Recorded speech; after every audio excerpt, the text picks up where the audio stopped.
नमस्कार मित्रांनो, आपण डिस्ट्रीब्युशन सिस्टम यूज करतो इलेक्ट्रिक पॉवर डिस्ट्रीब्यूट करायसाठी आणि त्यासाठी आपण एकतर ओव्हरहेड सिस्टम यूज करू शकतो किंवा मग अंडरग्राऊंड सिस्टम यूज करू शकतो.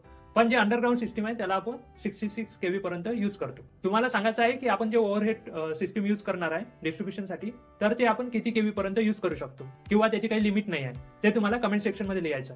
असा कंडक्टर जो कंझ्युमर टर्मिनल आणि डिस्ट्रीब्युशन या दोघांना कनेक्ट करतो, तर अशा कंडक्टरला आपण सर्व्हिस मेन्स म्हणतो. तर मेन असा फ्लो आहे, जे डिस्ट्रीब्युटर आहे त्याचं काम काय राहते की कंझ्युमरला इलेक्ट्रिसिटी प्रोव्हाइड करणं. पण जे फीडर आहे त्याचं काम काय राहते की सबस्टेशन पासून डिस्ट्रीब्युटर पर्यंत इलेक्ट्रिसिटी प्रोव्हाइड करणं. तर मोस्ट इकॉनॉमिकल जे साईज राहते कंडक्टरची ते आपण केल्विन लॉ यूज करून फाइंड करतो. तर केल्विन लॉ असा म्हणतो की अॅन्युअल जे कॉस्ट राहते वेस्टेड इलेक्ट्रिकल एनर्जीची ती इक्वल असायला पाहिजे variable cost of interest and depreciation. जर आपल्याला वुडन पोल जर यूज करायचे असले, नॉर्मली आता यूज नाही होत, तर जर तुम्ही त्याला प्रिझर्वेटिव्हनं त्याच्यावर प्रोसेस केली तर ते 25 ते 30 वर्ष चालू शकतात.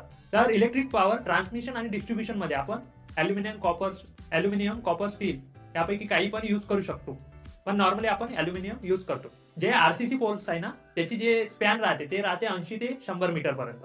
तर कोरोना इफेक्ट केव्हा येतो, जेव्हा व्होल्टेज ग्रेडियंट काही एक सर्टन व्हॅल्यू आहे त्याच्यापेक्षा जास्त झाला की कोरोना इफेक्ट चालू होऊन जातो. आणि जो कोरोना इफेक्ट आहे तो डिपेंड करतो की साईज काय आहे, कंडक्टरची शेप काय आहे आणि ऍटमॉस्फेरिक कंडिशन काय आहे, या सर्वांवर कोरोना इफेक्ट डिपेंड करतो. तर ट्रान्समिशन लाईन कॉन्स्टंट मध्ये आपण रेझिस्टन्स, कंडक्टन्स, इंडक्टन्स आणि कॅपॅसिटन्स या चारही पॅरामीटरला आपण इन्क्लूड करतो.